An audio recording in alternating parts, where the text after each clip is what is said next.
नमस्कार साथियों, अगर आप भी एक बुजुर्ग व्यक्ति हैं और रेलवे सीनियर सिटीजन कंसेशन यानी टिकट में जो रियायत मिलती थी, अगर आप उस योजना का बेसब्री से इंतज़ार कर रहे हैं तो आज की इस वीडियो में आप सभी बुजुर्गों के लिए एक बहुत बड़ी खुशखबरी आप लोग कह सकते हो निकल कर सामने आ रही है। तो वीडियो को अंत तक देखिएगा ताकि आपको वो जानकारी मिल पाए जो आज मैं आपको इस वीडियो के माध्यम से बताना चाहता हूं। सरकार रेलवे सीनियर सिटीजन को फिर से एक बार स्टार्ट करने जा रही है, लेकिन कुछ शर्तों के साथ। वो शर्तें कौन सी हैं वो आज मैं आपको इस वीडियो में बताऊंगा और आप ये भी चेक कर पाओगे कि आप एलिजिबल हो या नहीं हो। तो चलिए वीडियो को स्टार्ट करते हैं। तो साथियों, वीडियो की स्टार्टिंग मेरी होने वाली है उन बुजुर्गों से जिनको रेलवे सीनियर सिटीजन कंसेशन का लाभ अभी तक नहीं मिला। मैंने पिछली वीडियो बनाई थी इस पर सीनियर सिटीजन कार्ड को लेकर के, तो उसमें बहुत सारे लोगों का ये कमेंट आया था कि सीनियर सिटीजन कार्ड जो बनना शुरू हो रहे हैं, क्या रेलवे सीनियर सिटीजन कंसेशन का लाभ हमें फिर से मिलेगा या नहीं मिलेगा। तो देखिए, मैं आपको थोड़ा सा फ्लैशबैक में लेके जाना चाहूँगा 2020 के आसपास, जब आपको रेलवे में टिकट रियायत की जो छूट है वो मिलती थी। उस टाइम आपका सीनियर सिटीजन कार्ड ही मेन माना जाता था, यानी वही एक जरिया होता था जो आपको रेलवे में टिकट रियायत दिलवा सकता था। लेकिन धीरे धीरे समय बदला, कई राज्यों ने सीनियर सिटीजन कार्ड बनाना लगभग बंद कर दिए। लेकिन कुछ बुजुर्ग अभी भी ऐसे हैं जिनके पास सीनियर सिटीजन कार्ड है। अगर आपके पास सीनियर सिटीजन कार्ड है तो आप कमेंट सेक्शन में ज़रूर बताइएगा और अपने राज्य का नाम भी बताइएगा, क्योंकि अब मैं आपको बताने वाला हूं कि सीनियर सिटीजन कार्ड के अलावा, यानी अब सीनियर सिटीजन कार्ड की ज़रूरत नहीं होगी आपको रेलवे सीनियर सिटीजन कंसेशन के लिए, क्योंकि अब सेम वही लाभ जो आपको सरकार सीनियर सिटीजन कार्ड पर देती थी, अब वही लाभ आप आधार कार्ड से भी ले पाओगे। तो मेन अब बात ये करते हैं कि सरकार ने रेलवे सीनियर सिटीजन कंसेशन को लेकर के क्या कहा है। क्या इसको फिर से शुरू करने जा रही है या फिर इसमें कुछ कॉम्प्लिकेशन होने वाले हैं।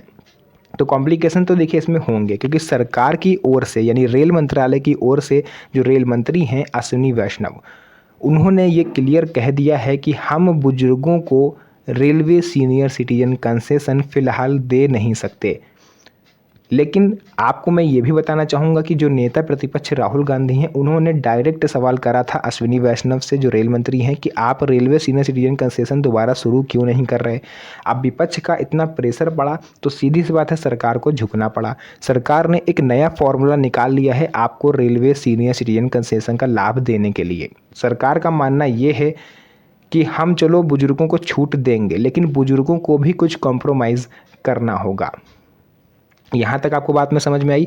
अब मैं थोड़ा सा आपको और फ्लैशबैक में लेके जाना चाहूँगा कि जो सीनियर सिटीजन कंसेशन आपको मिलता था, उसमें जो पुरुषों की एज है वो 60 साल होती थी और जो महिलाओं की एज है मिनिमम वो 58 साल होती थी। यानी 60 साल पे पुरुषों को 40% तक टिकट छूट मिलती थी और महिलाओं को, जो 58 वर्ष की महिलाएँ हैं, उनको 50% टिकट में छूट मिलती थी। लेकिन सरकार ने नया फॉर्मूला क्या निकाला? सरकार ने फॉर्मूला निकाला है कि अब हम पुरुषों को, जो पुरुष 70 वर्ष के हो जाएंगे उन्हें, और जो महिलाएं 65 वर्ष की हो जाएंगी उन्हें ही सिर्फ हम इस चीज़ का लाभ देंगे। यानी एज की जो क्राइटेरिया है उसको इंक्रीज़ कर दिया गया। यानी पुरुषों को जहां 60 साल पर रेलवे सीनियर सिटीजन कंसेशन में 40% की छूट मिलती थी, अब वही छूट उनको 70 साल की उम्र पर मिलेगी। महिलाओं को 58 से बढ़ा करके 65 वर्ष तक कर दिया गया। लेकिन इसमें भी चलिए यहाँ तक ठीक था। पहली बात तो ठीक यहाँ तक भी नहीं है, क्योंकि इतने 70 साल का बुजुर्ग शायद ही कोई होगा जो रेलवे के थ्रू यात्रा करना पसंद करेगा। रूल नंबर 2 यानी कॉम्प्लिकेशन नंबर 2। कॉम्प्लिकेशन नंबर 2 ये है कि सरकार ने ये क्लियर किया है कि ना तो 50% ना ही 40%, हम 35% छूट देंगे। यानी महिलाओं को 50% नहीं मिलेगी, ना पुरुषों को 40%। इन दोनों को हमने एवरेज निकाला है तो हम 35% तक ही छूट देंगे, चाहे पुरुष हो चाहे महिला हो। यानी 100 रुपये का अगर आपका टिकट है तो उसमें हम सिर्फ 35 रुपये ही माफ़ करेंगे। ये हो गया। इसके अलावा कॉम्प्लिकेशन नंबर 3 कि बुजुर्गों को एसी कोचेस में यात्रा करना अलाउड नहीं होगा। यानी अधिकतर बुजुर्ग जो रिजर्वेशन से जाते हैं, यानी आपके पास पैसा है तभी तो आप रिजर्वेशन से जा रहे हो, और ये योजना सिर्फ गरीबों के लिए है। अगर आप स्लीपर में यात्रा कर रहे हो, आप जनरल में यात्रा कर रहे हो, तो ही आपको इन सुविधाओं का लाभ मिलेगा। अदरवाइज़ अगर आप एसी कोचेस में यात्रा करते हो, रिजर्वेशन के द्वारा करते हो, तो आप इस अधिकार को भी खो दोगे। कॉम्प्लिकेशन नंबर 4, अगर आप जनरल डिब्बे में या स्लीपर कोच में यात्रा कर रहे हो टिकट छूट के साथ, तो आपको कुछ दस्तावेज अपने साथ रखने होंगे, ताकि टीटी जब आपके पास आएगा, टिकट चेकर जो होता है वो आपके पास आएगा, तब आपको वो दस्तावेज दिखाने पड़ेंगे जिससे आपकी उम्र सत्यापित हो। लाइक आधार कार्ड, बर्थ सर्टिफिकेट या पासपोर्ट, इन तीनों में से कोई भी एक दस्तावेज आपको पूरी यात्रा के दौरान अपने साथ रखना होगा। तो ये 4 कॉम्प्लिकेशंस के साथ एक बार सीनियर सिटीजन कंसेशन फिर से शुरू होने जा रहा है। तो मैंने सोचा क्यों ना इसके बारे में आपको मैं वीडियो के माध्यम से बताऊं। अब इसमें देखिए एनालिसिस क्या हुआ है। मेरे हिसाब से ये है कि अगर सरकार को छूट देनी ही थी तो महिलाओं को 50% और पुरुषों को 40%, यानी ये अलग अलग ना करके, चाहे महिला हो चाहे पुरुष, दोनों को ही 40% के हिसाब से छूट देनी चाहिए थी।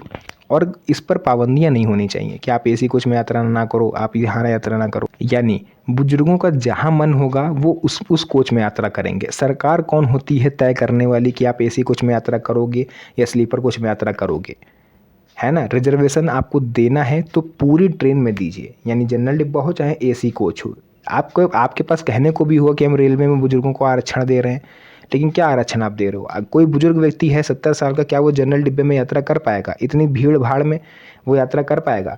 बैठने को तो छोड़िए भाई साहब, खड़े होने को भी जगह नहीं मिलती है जनरल डिब्बे में, तो वो उसमें क्या ही यात्रा करेगा।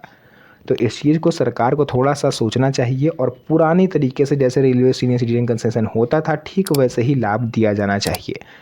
हालांकि सरकार की तरफ से अभी तक अनौपचारिक घोषणा ही हुई है, औपचारिक तब तक नहीं मानी जाएगी, ऑफिशियल तब तक नहीं मानी जाएगी जब तक सरकार की तरफ से कोई नोटिफिकेशन आ नहीं जाता।